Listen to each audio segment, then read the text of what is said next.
Lyca production Subaskaran வழங்கும் உலகநாயகன் கமலஹாசன் நடிக்கும் Indian 2 திரையரங்குகளில் வெற்றி நடை போடுகிறது. எல்லாமே நல்லா இருக்கும், எல்லாருக்கும் பிடிக்கும். சென்னை சில்க்ஸின் தரமான ஆடி, பெருமை மிக ஆடி.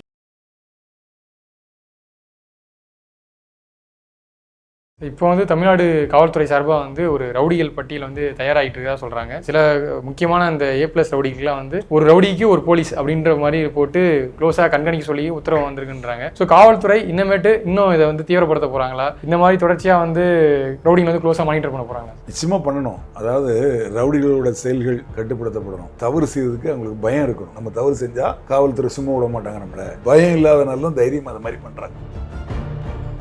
காவல்துறைக்கும் இன்றைக்கும் வந்து ஒரு அழுத்தம்ங்கிறது வந்து இருக்கு. அவங்க சுதந்திரமா செயல்பட முடியல. நினைச்ச மாதிரி அவங்க வந்து ஒரு குற்றம் நடக்குதுன்னா அதுக்கு அவங்க மேல வந்து ஈஸியா கேஸ் போட்டு அவங்கள வந்து ஈஸியா வந்து அவங்க மேல வந்து ஒரு நடவடிக்கை எடுக்க முடியல. அப்பப்போ காவல்துறைக்கு வந்து அழுத்தம் கொடுத்து கையை வந்து கட்டி போட்டுருக்காங்க. அழுத்தம் கொடுத்து கேஸ் போடாம விட்டுற முடியுமா? இல்ல சாராயம் குடிச்சு இறந்து போறாங்க, கள்ளச்சாராயம் குடிச்சு இறந்து போறாங்களா, அதுக்கு வந்து வழக்கு போட முடியாது, போடாம இருக்க முடியுமா? அவங்களை விட்டுற முடியுமா? இதெல்லாம் வந்து ஒவ்வொருத்தரும் எதிர்கட்சி அறிக்கையில சொல்லுவாங்க, ஆளுங்கட்சியா ஒன்னா அப்படியே மாறிப்பாங்க. கூலிப்படைன்னு சொல்றாங்களா சார், இந்த கூலிப்படை கல்ச்சர் சவுத் டிஸ்ட்ரிக்ட்லயும் சரி இன்னைக்கு வந்து எந்த அளவுக்கு இருக்கு? கடந்த காலம் இருந்த அளவுக்கு இன்னைக்கு வந்து அது அதிகமா இருக்கா இல்ல குறைஞ்சிருக்கா? கூலிப்படைங்கிறது வந்து 90s தான் உருவாச்சு, அதுக்கு முன்னாடி கிடையாது. காவல்துறையில ஸ்ட்ரென்த் இல்லை சார். முதல்ல 8 கோடி மக்களுக்கு 1,32,000 பணியிடங்கள் இருக்கு. அதுல 10,000 பணியிடங்கள் காலியா இருக்குது. 13,000 போலீஸ் வந்து Tamil Nadu special police TSP battalion சொல்லிட்டு சும்மா இருக்கிறாங்க. 1000 போலீஸ் வந்து திகார் ஜெயிலில் உட்காந்துருக்காங்க. இங்க உள்ள போலீஸ் எல்லாரும் வந்து ரோட்ல VIP பந்தோபஸ்து ரோட்ல போய் நிக்கிறாங்க. காவல்துறை இந்த மாதிரி இரும்பு கரம் ஒன்று நடக்கணும் அப்படின்னு சொல்ற சமயத்துல அரசியல்வாதிகளுடைய அந்த சப்போர்ட் ஆதரவு ஏதோ ஒரு வகையில வந்து இருக்குல்ல. ஸோ இது வந்து காவல்துறைக்கு எந்த அளவுக்கு ஒரு நெருக்கடியை வந்து ஏற்படுத்தும்? IBC தமிழ் நேயர்களுக்கு வணக்கம். இன்று நம்முடன் நேர்காணலில் முன்னாள் காவல் உதவி ஆணையர் ராஜாராம் இணைந்திருக்கிறார். வணக்கம் சார். சார், தமிழ்நாட்டில் சட்டம் ஒழுங்கு வந்து கெட்டு போச்சு, ரவுடிகள் பட்டியல் வந்து நிறையா இருக்குது, தொடர்ச்சியாக வந்து கொலைகளும் நடைபெற்றுட்டு இருக்கு. சென்னையிலும் சரி உள் மாவட்டங்களையும் சரி கொலைகள் வந்து அதிகமாகிட்டே இருக்குன்னு சொல்லிட்டு தொடர்ச்சியாக வந்து செய்திகளையும் பார்க்குறோம். அதே போல் எதிர்கட்சிகளும் வந்து குற்றச்சாட்டு வச்சுட்டு இருக்காங்க. இந்நிலையில் புதுக்கோட்டையை சேர்ந்த ரவுடி துரை என்கிற துரைசாமி வந்து என்கவுண்டர் வந்து சுட்டு கொல்லப்பட்டிருக்காரு. போலீஸ் ஒருவேளை வந்து இனிமேட்டு வந்து ஸ்ட்ரிக்ட் ஆக்ஷன் எடுக்க போகிறாங்களா, இனிமேட்டு வந்து ரவுடிகளை கொடுக்க இந்த மாதிரி என்கவுண்டர் இந்த மாதிரி தொடர்ச்சியாக பண்ணும் போது தான் வந்து மக்கள் மத்தியில் வந்து போலீஸ் மீது வந்து ஒரு நம்பிக்கை வரும். கவர்மெண்ட் சைட்லேருந்தும் வந்து ஏன்னா எதிர்கட்சிகள்லாம் வந்து தொடர்ச்சியாக குற்றச்சாட்டு வச்சுட்டு இருக்காங்க. ஸோ அதனால் வந்து அரசு இந்த முடிவு எடுத்திருக்கான்னு சொல்லிட்டு ஒரு மக்கள் மத்தியில் வந்து கேள்வி இருக்குது. ஃபஸ்ட்டு இந்த ரவுடி துரை என்கவுண்டர் கேஸ் இதை பற்றி சொல்லுங்கள் சார். துரை அப்படிங்கிறவர் வந்து நேற்று சுட்டுக் கொல்லப்பட்டார் என்கவுண்டரில். அவர் பேரில் 68 வழக்குகள் இருக்குது. அந்த 68 வழக்குகளில் 2 வழக்குகளில் தான் தண்டனை கிடச்சிருக்காரு. கிட்டத்தட்ட 28 வழக்குகள் விடுதலையாக இருக்குது. 35 வழக்குகள் கோர்ட்டில் நிலுவையில் இருக்குது. 2 வழக்குகள் அண்டர் இன்வெஸ்டிகேஷன் விசாரணையில் இருக்குது, காவல்துறை விசாரணையில் இருக்குது. இவர் பேரில் 3 கொலை வழக்குகள் இருக்குது. இந்த 3 கொலை வழக்குகள் தவிர மற்ற வழக்குகள் எல்லாமே திருட்டு வழக்குகள். இந்த மற்ற வழக்குகளில் காவல்துறை எஸ்கார்ட்லேருந்து தப்பிச்சு போன வழக்கு 2 வழக்கு இருக்குது. ஆக இவர் வந்து ஒரு கிரைம் குற்றவாளி, கிரிமினல்னு சொல்லுவாங்க இல்லையா, அதாவது உடல் சம்பந்தப்பட்டது, ஒரு நபரோட உடல் சம்பந்தப்பட்ட குற்றங்களை செய்யக்கூடியவங்க. இப்போ ஒருத்தர் அடிக்கிறவங்க, வெட்டுறவங்க, குத்துறவங்க, கொலை பண்ணுறவங்க, ரேப் பண்ணுறவங்க, இதெல்லாம் வந்து பண்ணுறவங்கள ரவுடிசம் அப்படிம்பாங்க. உடல் சம்பந்தப்பட்ட குற்றம். பொருள் சம்பந்தப்பட்ட குற்றங்கள், பொருளை திருடுறது, பணத்தை திருடுறது, வாட்சை திருடுறது, நகையை திருடுறது, இது மாதிரி பண்ணவங்கள கிரைம் அக்யூஸ்ட் அப்படிம்பாங்க. அவங்கள கிரிமினல் அப்படின்னு சொல்லுவாங்க. அதில் வந்து சம்பந்தப்பட்டவர் தான் இவர். பொருள் சம்பந்தப்பட்ட குற்றங்களில் ஈடுபடக்கூடிய நபர். ஆனால் இவர் கொலை வழக்கிலும் சம்பந்தப்பட்டிருக்காரு. முன்னாடி ரவுடி கிடையாது, இவர் கிரிமினல் மட்டும்தான் இவர். ஆமா, அதாவது இவரோட ஆரம்பம் 2006 இருந்து இது வரைக்கும் இருக்க வழக்குகள்ல தான் சொன்னா இல்லையா, 3 கொலை வழக்குகள் தான் இருக்கு. உடல் சம்பந்தப்பட்ட 3மே பெரிய வழக்குகள் தான், அதாவது மாற்றுகிறது கிடையாது. ஆனா மற்ற வழக்குகள் மொத்தமே பூட்டை உடைச்சு திருடுறது, பகல்ல பூட்டை உடைச்சு திருடுறது, ராத்திரி பூட்டை உடைச்சு திருடுறது, ராபரி பண்றது, கொள்ளையடிக்கிறது, இதுதான் அவர் மேல இருக்கக்கூடிய வழக்குகள். இவர் வந்து கடந்த ஆண்டில் ஒரு கிரைம் கேஸில் பிடிச்சி கொண்டு போகிறப்போ போலீஸ்லேருந்து எஸ்கேப் ஆகிருக்காரு. அப்போ இவர் காலில் சுட்டு தான் இவரை கைது பண்ணியிருக்காரு. இப்போ கூட இவர் பேரில் உள்ள வழக்குகளில் இவர் ஆஜராகாமல் நிறைய இருக்கார். நிறைய வழக்குகள் இருக்குது. இந்த கொலை வழக்குகள்லாம் வந்து இவருக்கு நீதிமன்றத்தில் ஆஜராகவே இல்லை. ஒரே ஒரு வழக்கு வந்து தான் காப்பீஸ் ஸ்டேஜில் இருக்குது. காப்பீஸ்னால் அவங்க வந்து ஆஜராகி காப்பீஸ் கொடுப்பாங்க, அதாவது குற்ற நகல்களை கொடுப்பாங்க அந்த ஸ்டேஜில். மற்ற 2 வழக்கில் அவர் ஆஜராகவே இல்லை. ஆஜராகலையும் தொடர்ச்சியாக வந்து போலீஸால் தேடப்படும் குற்றவாளியே இருப்பாங்களா சார்? இல்லை, அப்படி இல்லை, வேறு வழக்குகள். இப்போ அந்த கொலை வழக்குகளை பற்றி தான் நம்ம சொல்கிறோம். மற்ற வழக்குகள் இருக்கு, மற்ற வழக்கு 35 வழக்குகள் இருக்குது. 3 கொலை வழக்கு, மீதி 32 வழக்குகள் இருக்குது கிரைம் கேசஸ். அது எந்தெந்த மாவட்டத்தில் இருக்குன்னா இவர் ஒரு மாவட்டத்தில் இல்லை, இவர் பல மாவட்டங்களில் சம்மந்தப்பட்டிருக்காரு. திருச்சி, புதுக்கோட்டை, தஞ்சாவூர், சிவகங்கை, நாமக்கல், கோயம்புத்தூர், மதுரை, தேனி, சேலம், இத்தனை மாவட்டங்களில் ஒரு வழக்கு இருக்குது. அந்த வழக்கு சம்மந்தப்பட்ட எல்லா விவரங்களும் இதில் இருக்குது. எந்த காவல் நிலையம், என்ன கிரைம் நம்பரு, என்ன செக்ஷனு, எந்த கோர்ட்டில் பெண்டிங் இருக்குது, எல்லாதும் இருக்குது. அதே மாதிரி 35 வழக்குகளில் 28 வழக்குகளில் விடுதலை ஆயிருக்கார். அந்த வழக்கு விவரங்களும் இருக்குது. இவர் ஒரு கிரைம் அக்யூஸ்ட். இப்போ அவங்க குடும்ப தரப்பில் என்ன குற்றச்சாட்டுறாங்கன்னா, நேற்று காலை வந்து என் மகன் கோயம்புத்தூரில் ஒரு கோர்ட்டில் ஆஜராக விஷயமா தான் போனார். காவல்துறை சார்பாக நீங்கள் போய் ஆஜராகுன்னு சொல்லி தான் அனுப்பிச்சாங்க. அவங்க தான் அழைச்சிட்டு போனாங்க. ஆனால் திடீர்னு அரெஸ்ட் பண்ணி என்கவுண்டர் பண்ணியிருக்காங்க. இது திட்டமிட்டு நடந்தது. இது அவங்க சகோதரி யூடியூப் சேனலில் பேசினதை நானும் பார்த்தேன். இவர் 2006 இன்னைக்கு 2024 வரைக்கும் குற்றச்செயலில் ஈடுபட்டு தொடர்ந்து ஈடுபட்டு வருகிறார். இவருக்கு எப்படி நீதிமன்றத்தில் ஆஜராகணும், எப்படி வழக்கறிஞர் வைக்கணும், எந்த கேஸில் எங்கே ஆஜராகணும், எந்த கேஸில் போலீஸ் நம்மளை பிடிக்க முடியும், எந்த கேஸில் நீதிமன்றத்தில் எப்படி ஆஜராகி தப்பிச்சு வர முடியும் அப்படிங்கிற எல்லா விவரங்களும் தெரியும். அவர் ஒன்றும் புதுசாக நேற்று வந்தவர் இல்லை. இப்போ அவங்க சொல்கிற விஷயங்கள் பார்க்கல அது உண்மையாக இருக்கிறதுக்கு வாய்ப்பு இல்லை. அவங்களோட குறைபாடுகளை இந்த வழக்கு இப்போ சுட்டாங்க இல்லையா என்கவுண்டர், இதுக்கு ஒரு வழக்கு பதிவு பண்ணியிருப்பாங்க. இந்த வழக்கை ஒரு மேஜிஸ்ட்ரேட்டு விசாரிப்பாங்க. அந்த மேஜிஸ்ட்ரேட்டிட்ட இவங்க சொல்லுவாங்க. அந்த மேஜிஸ்ட்ரேட்டு சம்பவம் நடந்த இடத்தை பார்வையிடுவாங்க. அங்கே இருக்க சாட்சிகளை விசாரிப்பாங்க. இந்த காயம்பட்ட ஒரு எஸ்ஐ இருக்கார், அவர் அட்மிட் ஆகிருக்கார், அவரை விசாரிப்பாங்க. சுட்டார இன்ஸ்பெக்டர் அவரை விசாரிப்பாங்க. அதே மாதிரி இவரோட பிரேதம் இருக்க அங்கே அந்த ஹாஸ்பிட்டலில் போய் விசாரிப்பாங்க. அந்த பிரேதத்தை கிடத்தி வச்சு ஒரு 5 நபர்கள் இண்டிபெண்டன்ட் விட்னஸ் முன்னிலையில் பிரேத விசாரணை நடத்துவாங்க. அதுக்கு பேர் பிரேத விசாரணை, இன்குவெஸ்ட் அப்படின்னு சொல்லுவாங்க. அதில் இவருக்கு எப்படி காயங்கள் ஏற்பட்டது, எப்படி இவர் இறந்து போனார், அப்பேரண்ட் காஸ் ஆஃப் டெத் என்ன அப்படின்னு எழுதி அவங்ககிட்ட கையெழுத்து வாங்குவாங்க. அதுக்கப்புறமா அந்த பாடியை போஸ்ட்மார்ட்டம் பண்ணதுக்கு மேஜிஸ்ட்ரேட் தான் ரிக்வெஸ்ட் கொடுப்பாங்க. அதில் மோர் தேன் ஏ டாக்டர், 2 or more டாக்டர்ஸ் தான் பண்ண முடியும் இந்த மாதிரி கேஸில். ஆக ரிக்வசிஷனே அது மாதிரி தான் கொடுப்பாங்க. அதை வீடியோகிராஃப் வேறு பண்ணணும். இந்த மாதிரி கேஸில் அந்த முதல்ல 15 எஃப்ஐஆர் உடனடியாக நீதிமன்றத்துக்கும் போகணும். எங்கே போகணும்னா மனித உரிமை கமிஷனுக்கு போகணும். இந்த போஸ்ட்மார்ட்டம் நடந்த வீடியோ இருக்குல்ல, அதை எடுத்த உடனே அங்கே போகணும். 2 நாளுக்குள்ளே இந்த போஸ்ட்மார்ட்டம் ரிப்போர்ட் அங்கே போகணும். 2 மாதத்துக்குள்ளே மேஜிஸ்ட்ரேட்டு இதை குறித்து விசாரித்து ஒரு அறிக்கையை கவர்மெண்ட்டுக்கு தாக்கல் பண்ணுவாங்க. அதே மாதிரி பேரலாக காவல்துறையில், இந்த காவல்துறையில் வேறு காவல்துறையை வச்சு இந்த பேரலாக இன்வெஸ்டிகேட் பண்ணி விசாரிப்பாங்க. விசாரித்து அவங்க என்ன காரணத்தில் நடந்துன்னு சொல்லி அவங்களும் ஒரு அறிக்கையை கொடுப்பாங்க. இந்த 2 அறிக்கையும் உள்துறைக்கு போன அப்புறம் உள்துறை சீர்தூக்கி பார்த்து நடந்த சம்பவம் சரிதான் அப்படின்னா ஜஸ்டிஃபைடு அப்படின்னு சொல்லி ஒரு ஜிஓ கவர்மெண்ட் ஆர்டர் போட்டு க்ளோஸ் பண்ணுவாங்க. இல்லை அன்ஜஸ்டிஃபைடு அப்படின்னா அன்ஜஸ்டிஃபைடுன்னு சொல்லி ஜிஓ போட்டு இவங்க பேரில் நடவடிக்கை எடுக்க சொல்லுவாங்க. யார் சுட்டாங்களோ அவங்கள கொலை கேஸில் அக்யூஸ்ட் ஆக்கி நீதிமன்றத்தில் நிறுத்தி அவங்க பேரில் கேஸ் அரசாங்கமே தொடுத்து நீதிமன்றத்தில் விசாரணைக்கு உட்படுத்தி அங்கேருந்து அவங்களுக்கு தண்டனை கிடைக்கலாம், விடுதலை கிடைக்கும். இப்போ இந்த என்கவுண்டர் பொறுத்த வரைக்கும் காட்டுக்குள்ளே அவர் தங்கியிருந்ததாகவும் காவல்துறையை சேர்ந்த ஒரு ஆய்வாளர் சுற்றிட்டு இருக்காங்க தகவல் கிடைச்சி உள்ளே போய் அவங்களை பிடிக்க போகல அவர் எஸ்ஐயை வெட்டினதாகவும், அப்புறம் ஒரு எச்சரிக்கை விதமாக வானத்தை நோக்கி சுட்டதாகவும், அதையும் மீறி விட்டதுனால 2 ரவுண்டு சுட்டதாகவும் அதில் அவர் மயக்கம் போட்டு விழுந்துட்டார். அப்புறம் ஹாஸ்பிட்டலில் தூக்கிட்டு போய் பார்த்தா பிராட் டெட் அப்படின்னு சொல்லிட்டாங்க. கூட அவருடைய அக்கா மகன் பிரதீப் அப்படிங்கிற லேடி சொல்கிறாங்க. பட் காவல்துறையோட அறிக்கையில் அதை பற்றி சொல்லியிருக்காங்க, எனக்கு தெரியல. விசாரணையில் எதுவும் தெரியும் யார் இவங்க கூட இருந்தாங்க, ஒருத்தர் இருந்தாரா, 2 பேர் இருந்தாரா, 4 பேர் இருந்தாங்களா அப்படிங்கிறது தெரிய வரும். சரி, இப்போ தொடர்ச்சியாக தமிழ்நாட்டில் இப்போ அவங்களும் எவிடன்ஸ் வருவாங்க.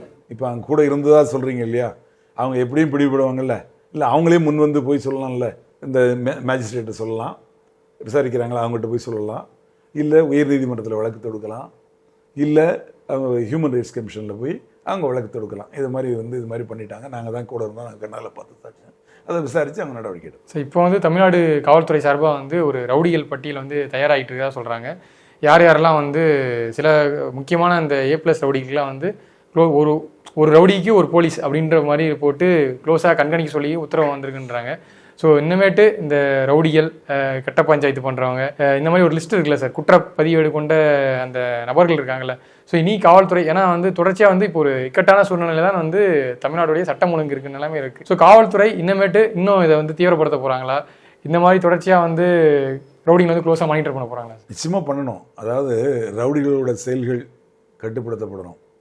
அவங்கள வந்து தவறு செய்வதற்கு அவங்களுக்கு பயம் இருக்கணும், நெஞ்சில் ஒரு பயம் இருக்கணும். நம்ம தவறு செஞ்சால் காவல்துறை சும்மா விட மாட்டாங்க நம்மளை அப்படிங்கிற ஒரு பயம் இருக்கணும். அந்த பயம் இல்லாதனால தான் தைரியம் அதை மாதிரி பண்ணுறாங்க. அந்த பயத்தை வந்து நிச்சயமாக காவல்துறையில் அரசாங்கம் உருவாக்கணும். தவறு செய்கிறவனுக்கு நிச்சயமாக நமக்கு தண்டனை கிடைக்கும், நம்மளை சும்மா விட மாட்டாங்க அப்படிங்கிற பயம் இருக்கணும். இப்போ இந்த இது கேட்டகரி சொன்னீங்கள்ல காவல்துறையில், ரவுடிங்கள் கேட்டகரி, அதாவது சி கேட்டகரி அப்படின்னு சொல்லுவாங்க. சி கேட்டகரிங்கிறவங்க பெட்டி அஃபென்ஸ். அதாவது ஒரு கடையில் போய் ஏதாவது ஜாமான் வாங்கிட்டு காசு கொடுக்க மாட்டான், ரோட்டில் வரவங்கலாம் கலடா பண்ணுவான், குடிச்சு போட்டு தராறு பண்ணுவான், இது மாதிரி பண்ணுறான். 75 கேஸ் போடுன்னு சொல்லுவாங்க இல்லையா, பெட்டி அஃபென்ஸ். அவனை பெட்டி ரவுடின்னு சொல்லுவாங்க. அவனை சி கேட்டகரி. அவன் வந்து கேட்டகரி சி. கேட்டகரி பி அப்படிங்கிறவன் யாருன்னா, ஒரு ரவுடி கேங் இருக்கும், அதில் இவன் ஒரு மெம்பராக இருப்பான். இவனை கூப்பிட்டா போவான், அங்கே போய் அடிக்க போகலாம் வாடான்னா கூட போவான். அந்த மாதிரி அவனுக்கு நிறைய வழக்குகள் இருக்கும், 3-4 கேஸ் இருக்கும். அவன் வந்து பி கேட்டகரி. அந்த கேங்கு போய் ஒரு இடத்துல அடிக்கிறதுக்கு, ஒரு அஃபென்ஸ் பண்ணதுக்கு போகிறாங்கல்ல, அதை ஒருத்தன் லீட் பண்ணிட்டு போவான், அவன் ஏ கேட்டகரி. இன்னொரு கேட்டகரி இருக்குது, A+ கேட்டகரின்னு. அவன் ஸ்பாட்டுக்கே வரமாட்டான், அவன் எங்கேயோ வெளியூரில் இருப்பான், ஆனால் இங்கே கொலை நடக்கும். ஜெயிலில் இருப்பான், இங்கே கொலை நடக்கும். அவன் A+ கேட்டகரி. இப்போ இந்த துரைங்கிறவர் வந்து A+ கேட்டகரி. சொன்னீங்களா சார், இந்த A+ கேட்டகரி அப்படின்னு சொன்னீங்களே, இப்போ இந்த மாதிரி ரவுடிகள்லாம் வந்து கண்டிப்பாக வந்து தனிப்பட்ட முறையில் செயல்பட முடியாது. அவங்களுக்கு வந்து ஒரு அரசியல் சப்போர்ட்டுங்கிறது கண்டிப்பாக இருக்கும் பின்னாடி.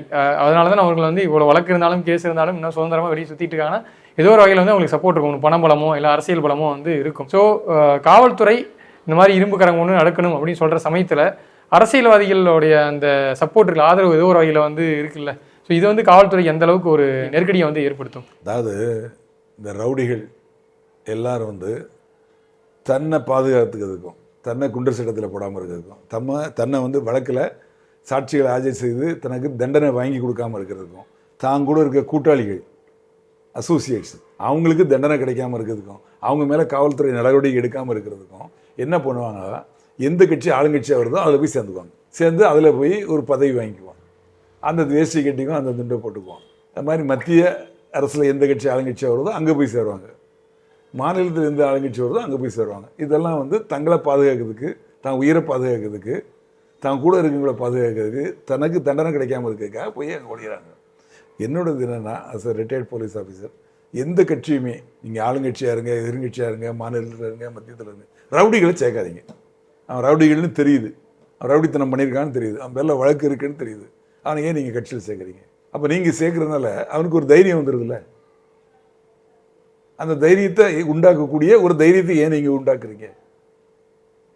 அதை செய்யாமல் இருந்தாலே பாதி ரவுடிகள் ஆட்டோமேட்டிக்காக ஒழிஞ்சு போயிடுவாங்க.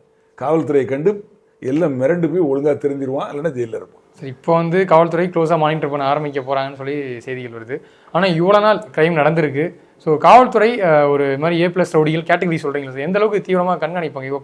இப்போ தான் கண்காணிக்கிறாங்கன்னா அப்போ இவ்வளோ நாள் கண்காணிக்க தவறிட்டாங்களா அப்படின்ற ஒரு கேள்வி இருக்குல்ல சார். ரவுடிகள் பட்டியல் அப்படின்னு ஒன்று இருக்குது. ஒவ்வொரு காவல் நிலையத்திலும் ரவுடிகள் பட்டியல், கேடிகள் பட்டியல் இருக்குது. அவங்களுக்கு ஹிஸ்ட்ரி ஷீட் புக்கு இருக்குது. அவங்க ஃபோட்டோலாம் ஒட்டி அவங்க பிறந்த இருக்குது பார்த்தீங்களா, இப்போ சொன்ன இவருக்கு இதை மாதிரி எல்லாருக்கும் அவரோட மொத்த ஹிஸ்ட்ரியும் இருக்கும். யார் அப்பா அம்மா, யார் அசோசியேட்டு, என்ன கேஸு, எல்லா டீட்டெயில்ஸும் இருக்கும். இவங்கள மாதம் ஒரு வாட்டி, வாரத்துக்கு ஒரு வாட்டி செக் பண்ணணும். மாதம் ஒரு வாட்டி அவங்களோட கரண்ட் டூயிங்ஸ், இப்போ என்ன பண்ணிக்கிட்டு இருக்கான், இந்த ரவுடி ஜெயிலில் இருக்கிறான், இல்லை இவன் வெளியே வந்துட்டான், இப்போ வந்து அவன் வந்து வேலைக்கு போகிறான், கூலி வேலைக்கு போய் ஒழுங்காக இருக்கிறான், எந்த 9 முகம் போகிறதில்ல, கோர்ட் அட்டன் பண்ணுறான், இல்லை இவன் இங்கே இல்லை, தலைமறைவாயிட்டான், எங்கே இருக்கான்னு தெரியல, இவனை விசாரித்து பிடிக்கிறதுக்கு புலன்னு வச்சுருக்கேன், இவனோட அசோசியேட்டை பிடிச்சி விசாரித்தா இவன் இது மாதிரி சொல்கிறான், அவன் சொந்தக்காரங்களை கேட்டால் இது மாதிரி சொல்கிறான், அவன் மனைவியை கேட்டால் அவன் மனைவி இங்கே இருக்காங்க கேட்டால் இது மாதிரி சொல்கிறாங்க அப்படின்னு அவனை என்ன விசாரிச்சோங்கிறத கரண்ட் டூயிங்ஸ் எழுதணும். இன்ஸ்பெக்டர் எழுதணும். 40 ரவுடி இருக்காங்க, 40 பேருக்கு அவர் ஒரு வாட்டி வாரத்துக்கு ஒரு வாட்டி செக் பண்ணுவாங்க. அது போக கரண்ட் டூயிங்ஸ்ங்கிறது ஒரு வாட்டி எழுதணும். ஆக அவங்கள வந்து கிரைம் அக்யூஸ்டுக்கும் இதே மாதிரி கிரைம் இன்ஸ்பெக்டர் இருக்கார் இல்லையா, அவர் வந்து அதுலேயும் கேட்டகரி வைஸ் இருக்குது. சஸ்பெக்ட் ஷீட்டு, கேடி ஷீட்டு, டிசி டோசியர் கிரிமினல், அப்புறம் ஹெச்ஓ ஹேபிச்சுவல் அஃபெண்டர், அந்த மாதிரி இருக்குது. இப்போ இவர் வந்து கிரைம் அக்யூஸ் தான், பட் இந்த மர்டர் கேஸ்லாம் இன்வால்வ் ஆனதுனால அவருக்கு வந்து ரவுடி ஹெச்எஸ் தொடர்ச்சியாக. இப்போ தமிழ்நாட்டில் சட்டம் ஒழுங்கு கெட்டு போச்சுன்னு சொல்கிறது வந்து சில சமூகங்களை நம்ம வந்து முன்னிறுத்தி சொல்லலாம். ஃபார் எக்ஸாம்பிள் பார்த்தீங்கன்னா கள்ளக்குறிச்சியில் நடந்த அந்த கள்ளச்சாராய மரணங்கள், அதே போல் இப்போ சென்னையில் இந்த பகுஜன் சமாஜ் கட்சியின் மாநில தலைவர் ஆம்ஸ்டாங் கொலை வழக்கு, இது ரெண்டையும் எடுத்துக்கோங்களேன். கள்ளக்குறிச்சியில் சொல்கிற விஷயம் என்னென்னா, கள்ளச்சாரையம் வந்து தொடர்ச்சியாக வந்து கல்வராயன் மலையில் காய்ச்சிட்டு தான் இருக்காங்க. அதை வந்து காவல்துறை வந்து மானிட்டர் பண்ணல, லோக்கல் இருக்க ஸ்டேஷனோ இல்லை வந்து காவல்துறை தாண்டி வருவாய்த்துறையும் இருக்காங்க, விஓ இருப்பாங்க, ஊராட்சி மன்ற தலைவர் இருப்பார். அதை தாண்டி முக்கியமாக கவனிக்க வேண்டியது வந்து பார்த்தீங்கன்னா காவல்துறை தான் இதை மானிட்டர் பண்ணி, மதுவிலக்குத்துறையெல்லாம் இருக்குது. ஸோ இவங்க மானிட்டர் பண்ணல, அதனால தான் வந்து இப்போ எஸ்பியை வந்து அங்கே வந்து சஸ்பெண்ட் பண்ணுற நிலைமைக்கு போயிடுச்சு. அதே போல் இங்கே ஆம்ஸ்டாங் கொலை வழக்கு வந்து ஒரு மாநில தலைவருக்கு வந்து த்ரெட்டன் இருக்குன்னு சொல்கிறாங்க. ஸோ அவங்களுக்கு வந்து தொடர்ச்சியாக எச்சரிக்கை கொடுத்ததாகவும் சொல்கிறாங்க. 2 விஷயங்கள் நீங்கள் என்ன நினச்சி கேட்குறீங்க. சாராயம், கள்ளச்சாராய சாவுகள், அதில் காவல்துறையோட நிச்சயமாக காவல்துறையோட தப்பு இருக்குது. அதில் நான் இல்லைன்னு சொல்ல, அது காவல்துறையோட தவறு தான். ஆனால் மற்றவங்களுக்கும் பொறுப்பு இருக்குது, அதை நீங்களே சொல்லிட்டீங்க. காவல்துறை மேலே நடவடிக்கை எடுக்கிறாங்கல்ல, ஏன் அவங்க மேலே நடவடிக்கை எடுக்க மாட்டேங்கிறாங்க? அதை நீங்கள் ஏன் கேட்க மாட்டேங்க? கலெக்டரையும் ட்ரான்ஸ்ஃபர் பண்ணியிருக்காங்களா சார்? கலெக்டர் தான் ட்ரான்ஸ்ஃபர் பண்ணியிருக்காங்க. அங்கே இருக்க விஓ என்னாச்சு? அந்த வில்லேஜ் முன்சிப் இருக்காரு, அவருக்கு கீழே 2 பேர் இருக்காங்கல்ல, யார்? வெட்டியான் தலையாரி, அவங்கள ஏன் நடவடிக்கை எடுக்கல? அங்கே ஆர்ஐன்னு ஒருத்தர் இருக்கார்ல, ரெவன்யூ இன்ஸ்பெக்டர், அவர் மேலே ஏன் நடவடிக்கை எடுக்கல? அங்கே தாசில்தார்னு ஒருத்தர் இருக்கார்ல, அவர் மேலே ஏன் நடவடிக்கை எடுக்கல? அங்கே வார்டு மெம்பர்னு ஒருத்தர் இருக்கார்ல, மக்களால் தேர்ந்தெடுக்கப்படுது, அவரை ஏன் பதவி நீக்கம் பண்ணல? அவரை ஏன் அக்யூஸ்ட் ஆக்கலை? அதே மாதிரி அங்கே வார்டு அந்த பஞ்சாயத்து தலைவர் இருக்கார்ல, இவங்களுக்கெல்லாம் தெரியாமல் நீங்கள் ஏதாவது அங்கே சாராயம் வைக்க முடியுமா? ஏதாவது ஒரு சின்ன துரும்பு அசைக்க முடியுமா? அவங்க மேலே நடவடிக்கை எடுக்கணும். 2வது, அது வந்து மதுவிலக்கு சட்டம், தமிழ்நாடு மதுவிலக்கு சட்டம், டிஎன்பி ஆக்ட், அந்த சட்டத்தில் எல்லா அஃபென்ஸுமே வந்து ஃபைன் கட்டக்கூடியது தான், ஜாமீனில் விடக்கூடியது தான். விஷசாராயம் அப்படின்னு வச்சுருந்தா தான் அவரை ரிமாண்ட் பண்ண முடியும். நீங்கள் அந்த கண்ணுக்குட்டின்னு ஒருத்தனை 32 கேஸ் போட்டிருக்காங்கல்ல, என்ன பிரயோஜனம்? ஃபைனை கட்டிட்டு வெளியே வந்துட போகிறான். இப்போ அந்த சட்டத்தை மாற்றிருக்காங்க. இப்போ வந்து சாராயம் விற்றாலும் சரி, கடத்தினாலும் சரி, அவங்களுக்கு கட்டாயமாக 2 வருஷம் 3 வருஷத்துலேருந்து 5 வருஷம் வரைக்கும் தண்டனை, 2 லட்சத்துலேருந்து 5 லட்சம் வரைக்கும் தண்டனை. இதே மாதிரி விஷசாராயம் குடித்து இறந்து போனாங்கன்னா அவனுக்கு ஆயுள் தண்டனை, மரண தண்டனை கூட கொடுக்கலாம், 10 லட்சம் அபராதம்னு சொல்லி சட்டத்தை மாற்றிருக்காங்க. அது வந்து கவர்னர்கிட்ட போய் நீ கையெழுத்தாயிடுச்சு, அமலுக்கு வரப்போகுது. அதை ஒழுங்கான முறையில் அமல்படுத்தினால் நிச்சயம் இனிமேல் அது மாதிரி பிரச்சனைகள் நடக்காது. அதில் காவல்துறையோட மிஸ்டேக் இருக்குது. இப்போ இன்னும் சொன்னீங்க இல்லையா, இந்த கொலை வழக்கை பொறுத்தவரை அவர் மீது எந்த வழக்கும் கிடையாது. ஆர்கார் சுரேஷோட தம்பி தான் அந்த கொலையை பண்ணதான் ஆஜராயிருக்கார், அவரை தான் கைது பண்ணியிருக்காங்க. இவர் மீது, இறந்து போனவர் மீது எந்த வழக்கும் கிடையாது. அவர் வந்து எப்போதுமே தான் கூட 50 பேர் 20 பேர் 30 பேர் ஆட்கள் வச்சுருப்பார் பாதுகாப்புக்கு. அவருக்கே மனசில் தெரிஞ்சிருக்கு இதன விஷயம் என்ன பிரச்சனை இருக்குது, அப்படி தெரிஞ்சிருக்கலாம். அது தவிர அவர் வந்து துப்பாக்கி லைசன்ஸுக்கு அப்ளை பண்ணி 20 லட்ச ரூபா கொடுத்து துப்பாக்கி வாங்கி வச்சுருக்காரு. அன்னைக்கு அவரோட நேரம் அதை கையில் வச்சுருக்கல. அவரோட கெட்ட நேரம் கூட இருக்கக்கூடிய ஆதரவாளர் யாரும் நேரத்துக்கு இல்லை, 2 பேர் தான் வந்திருக்காங்க.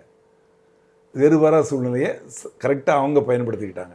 சார், 10 நாள் நோட்டை மட்டும் தான் சொல்கிறாங்க, ஒரு பிளான் பண்ண தான் சொல்கிறாங்க. இன்றைக்கி வந்து இவங்க சொல்கிறாங்க, அவருக்கு தெரியணும்ல. இப்போ இவங்க பண்ண போகிறவங்களுக்கு தெரியும் என்ன பண்ண போகிறோம், என்ன செய்ய போகிறோம், அதுக்கு என்ன ப்ரிப்பரேஷன், பிளானிங், எக்ஸிக்யூஷன், அவங்க அந்த வருஷப்படியே வராங்க. ஆனால் இவருக்கு வந்து நமக்கு என்ன இருக்குது, நம்ம யார் மொபுக்கு போகல, எந்த பிரச்சனைக்கு போகலை அப்படிங்கிறதுல இருக்காரு. அதே சமயத்தில் துப்பாக்கி கையில் இருந்தும் அன்னைக்கு எடுத்துகிட்டு போனாங்க. என்னோட கேள்வி என்னன்னா, இது வந்து ஒரு கிரைம் பின்னணி உள்ள ஒரு குற்றவாளி தான் வந்து ஈடுபட்டிருக்காங்க. ஆர்கேட சுரேஷ் கொலை வழக்குக்கு பழிவாங்கும் விதமாக தான் அது நடந்திருக்குன்னு சொல்கிறாங்க. ஸோ அப்படி இருக்கும்போது காவல்துறை வந்து ஆர்கேட சுரேஷ் கேஸில் இவர் அக்யூஸ்டா இல்லை சார்? அப்புறம் ஆர்கேட சுரேஷ் கேஸில் யார் அக்யூஸ்டு, அது வேற. அவருக்கு இவங்களுக்கு என்ன சம்பந்தம்? ஆனால் உண்மையான மோட்டிவ் என்னன்ட்டு அவன் சொல்றான், வெளிப்படையா தெரியல. கொலை வழக்குல ஆஜராயிருக்கவன் சொல்றான், அரெஸ்ட் ஆயிருக்கவன் சொல்றான். அது உண்மையா இல்லைங்க விசாரணையில் தெரிய வரும். ஏன்னா அவர் பேர்ல அந்த கேஸ்ல சார்ஜ் ஷீட் போடல, அந்த கேஸ்ல அவர் அரெஸ்ட் பண்ணல, அவர் பேர் எஃப்ஐஆர்ல கிடையாது. அப்போ அவர் இதில் சம்மந்தப்பட்டிருக்காரு நம்ம இன்னைக்கு எப்படி சொல்ல முடியும்? விசாரணையில் தெரிய வரும். சார், குறிப்பாக வந்து இப்போ வட மாவட்டங்களாலும் சரி, தென் மாவட்டங்களாலும் சரி, இந்த ரவுடிசாங்கிறது வந்து என்ன சொல்றது, ஒரு குறிப்பிட்ட காலகட்டங்களில் வந்து சில டைம் வந்து ஒரு டவுனாக இருக்கு, சில டைம் வந்து ரொம்ப எக்ஸ்ட்ரீம் லெவலுக்கும் போகுது. ஏன்னா இது அரசும் காவல்துறையும் ஸ்ட்ரிக்டாக நடவடிக்கை எடுக்கணும். நடவடிக்கை எடுத்து கோர்ட்டு மூலமாக தண்டனை வாங்கி கொடுத்து பண்ணோம்னா குறையும். நான் கூட காசிமேடில் இன்ஸ்பெக்டர் இருந்தேன். அப்போது 2 குரூப் அங்கே மாறி மாறி வெட்டிக்கிட்டே இருப்பாங்க. அதாவது ஜிடி கோர்ட்டு வாசலில் பாக்ஸர் வெட்டிகளோட மச்சான காலையில் வெட்டி கொலை பண்ணுவான், அதுக்கு பழிக்கு 4 மணிக்கு ஒருத்தனை இங்கே காசிமேடில் கொலை பண்ணுவான். இந்த மாதிரி மாறி மாறி நடந்துருந்தது. நான் போன உடனே எந்தெந்த கேஸு எல்லாரையும் அடித்து விரட்டி பிடிச்சி அரெஸ்ட் பண்ணி கொண்டு வந்து எல்லாத்தையும் உள்ளே போட்டேன். உள்ளே போட்டு யார் யார் எந்த கேஸில் இருக்கானோ அந்த கேஸ் முடிகிற வரைக்கும் வெளியே வராமல் கேஸை நடத்தி அவனுக்கு தண்டனை வாங்கி கொடுத்தேன். 30 பேருக்கு ஆயுள் தண்டனை வாங்கி கொடுத்தேன். ஆக இந்த கேங் 2 கேங்குமே அப்படி உருக்குலைஞ்சு போயிடுச்சு. அது மாதிரி தீவிரமாக நடவடிக்கை எடுக்கணும், அவங்களுக்கு ஒரு பயத்தை ஏற்படுத்தணும், சட்டம் மூலமாக தண்டனையை வாங்கி கொடுக்கணும். கண்டிப்பாக சார், நீங்கள் சொல்கிற மாதிரி இந்த மாதிரி குற்றங்கள் ஈடுபடுறவங்களை வந்து காவல்துறை தொடர்ச்சியாக கண்காணித்து அவங்க பண்ணுற அந்த கிரைமுக்கு தகுந்த மாதிரி தண்டனை வாங்கி தரணும். அதை தாண்டி இன்னும் காவல்துறை மேலே சொல்கிற ஒரு விமர்சனம் என்னென்னா,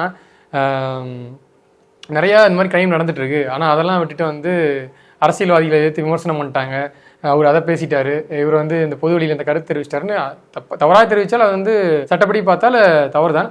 ஆனால் வந்து பழி வாங்குற நடவடிக்கைகளை வந்து இப்போ வந்து ஒரு இப்போ ஆளுங்கட்சி இருக்காங்கன்னா இப்போ அவங்களுக்கு எதிராக பேசுகிறவங்களை வந்து ஒடுக்குறாங்க. ஆனால் இந்த மாதிரி வந்து தமிழ்நாட்டில் வந்து கிரைம் நிறைய நடந்துட்டு இருக்கு, அது மேலே வந்து எந்த ஆக்ஷன் எடுக்க மாட்டாங்க அப்படின்றாங்க. அதே போல் இப்போ நாம் தமிழர் கட்சி ஒருங்கிணைப்பாளர் சீமான் என்ன ப்ரெஸ் மீட்டில் சொல்லியிருக்காருன்னா, திருச்சி எஸ்பி வருண்குமார் வந்து ஒரு குறிப்பிட்ட கேஸ்ட் ஜாதி அடிப்படையில் வந்து இயங்குறாரு, இந்த ஜாதிக்கு எதிராலாம் ஒரு நடவடிக்கை எடுக்கிறாரு அப்படின்னு சொல்லிட்டு ஒரு குற்றச்சாட்டையும் முன் வச்சிருக்காரு. ஸோ காவல்துறை வந்து ஏன் இந்த சீரியஸான இஷ்யூலாம் விட்டுட்டு ஒரு சின்னதாக வந்து ஒருத்தர் அவதூறு பேசிட்டாங்கன்னா அவங்க மேலே ஒரு கேஸை போட்டு உடனே அவங்கள கோர்ட்டில் ஆஜர்படுத்துறது, அதுக்கு ஒரு டீம் இந்த மாதிரி பயன்படுத்திட்டாங்கன்னு சொல்லிட்டு குற்றச்சாட்டு வைக்கிறாங்க சார். நான் வந்து ஒரு ஓய்வு பெற்ற காவல்துறை அதிகாரி, புரியுதுங்களா? காவல்துறையிலேருந்து ஒருத்தர் புகார் கொடுத்தா விசாரித்து நடவடிக்கை எடுக்க வேண்டியது காவல்துறையோட வேலை. இப்போ நீங்கள் சொல்லக்கூடிய வழக்குகளில் யாரோ புகார் கொடுத்துருப்பாங்க, அதன் மேல் நடவடிக்கை எடுத்திருப்பாங்க, அதனால் இது நடவடிக்கை எடுக்கக்கூடாது அப்படின்னு சொல்லக்கூடிய அதிகாரம் எனக்கு கிடையாது. கண்டிப்பாக சட்டம் என்ன சொல்லுதோ அதை நடவடிக்கை எடுக்க போகிறாங்க. இப்போ நீதிபதி ஜாமீனில் விட்டார், அவரை ரிமாண்டே பண்ண மாட்டேன்ட்டாரு. அப்போ சட்டத்தில் வழி இல்லைன்னு சொல்லி அவர் நினைக்கிறார், அவர் அந்த சட்டத்தை அமல்படுத்துறாரு. காவல்துறையில் வந்து யாரோ ஒருத்தர் புகார் கொடுத்து நடவடிக்கை எடுன்னு சொல்கிறாங்க, அப்புறம் அவங்களுக்காக நடவடிக்கை எடுக்கிறாங்க. எடுக்கிறதுக்கு முன்னாடி இவங்களுக்கு ஏபிபின்னு இருக்காங்க, அசிஸ்டன்ட் பப்ளிக் ப்ராசிக்யூட்டர், அவர்கிட்ட கேட்கணும், இந்த மாதிரி வந்து கம்ப்ளைண்ட் கொடுக்குறாங்க, இதில் படி சட்டப்படி நடவடிக்கை எடுக்கிறதுக்கு இதில் வாய்ப்பு இருக்குதா அப்படின்னு கேட்டுட்டு இவங்க நடவடிக்கை எடுத்திருந்தாங்கன்னா பரவாயில்ல. அது எடுக்காததுக்கும் நம்ம பற்றி கமெண்ட் பண்ணுறதுக்கு பிரச்சனை இல்லை. இப்போ இந்த ரவுடிகளை கட்டுப்படுத்த வேண்டியது காவல்துறையோட வேலை. ரவுடிகள் வந்து என்ன பண்ணுறாங்க ஏது பண்ணுறாங்கன்னு அங்கே ஒவ்வொருத்தரையும் கண்காணிக்கணும். இப்போ இறந்து போன அவங்க ஆம்ஸ்ட்ராங் அவங்களுக்கு கூட மாநில லெவலில் உளவு பிரிவுலேருந்து தகவல் கொடுத்ததா சொல்கிறாங்க. அது என்ன உண்மையா இல்லையாங்கிறது விசாரணையில் தெரிய வரும் அப்படின்னு சொல்லப்படுது. காவல்துறை வந்து கண்டிப்பாக ஒரு முக்கியமான துறை தமிழ்நாட்டில். ஏன்னா சட்டம் ஒழுங்கு வந்து நிலைநாட்டுறது அவங்க தான். அதை மீறி காவல்துறைக்கும் இன்றைக்கும் வந்து ஒரு அழுத்தம்ங்கிறது வந்து இருக்குது. என்ன சொல்கிறது, அவங்க சுதந்திரமாக செயல்பட முடியல, நினச்ச மாதிரி அவங்க வந்து ஒரு குற்றம் நடக்குதுன்னா அதுக்கு அவங்க மேலே வந்து ஈஸியாக கேஸ் போட்டு அவங்கள வந்து ஈஸியாக வந்து அவங்க மேலே வந்து ஒரு நடவடிக்கை எடுக்க முடியல. அப்பப்போ காவல்துறைக்கு வந்து அழுத்தம் கொடுத்து கையை வந்து கட்டி போட்டுருக்காங்க. அழுத்தம் கொடுத்து கேஸ் போடாமல் விட்டுற முடியுமா? இல்லை சாராயம் குடிச்சு இறந்து போனாங்க, கள்ளச்சாராயம் குடிச்சு இறந்து போனாங்களா, அதுக்கு வந்து வழக்கு போட முடியாது, போடாமல் இருக்க முடியுமா? அவங்கள விட்டுற முடியுமா? இதெல்லாம் வந்து ஒவ்வொருத்தரும் எதிர்கட்சி அறிக்கையில் சொல்லுவாங்க, ஆளுங்கட்சி ஒன்றா அப்படியே மாறிக்குவாங்க. அரசியல்வாதிகளோட விஷயம். நான் காவல்துறையில் 35 ஆண்டுகள் பணிபுரிஞ்சேன். இல்லை ஒன்றும் எனக்கு தெரிஞ்சு ஒன்றும் அழுத்தம் கிடையாது. நான் பாட்டில் என் வேலையை செஞ்சேன். 35 ஆண்டுகளில் 32 டிரான்ஸ்ஃபர் அவ்வளோதான் பண்ண முடிஞ்சு பண்ணாங்க. நானும் சந்தோஷமாக இருந்தேன், முடிச்சுட்டு வந்துட்டு சந்தோஷமாக தான் இருக்கேன்.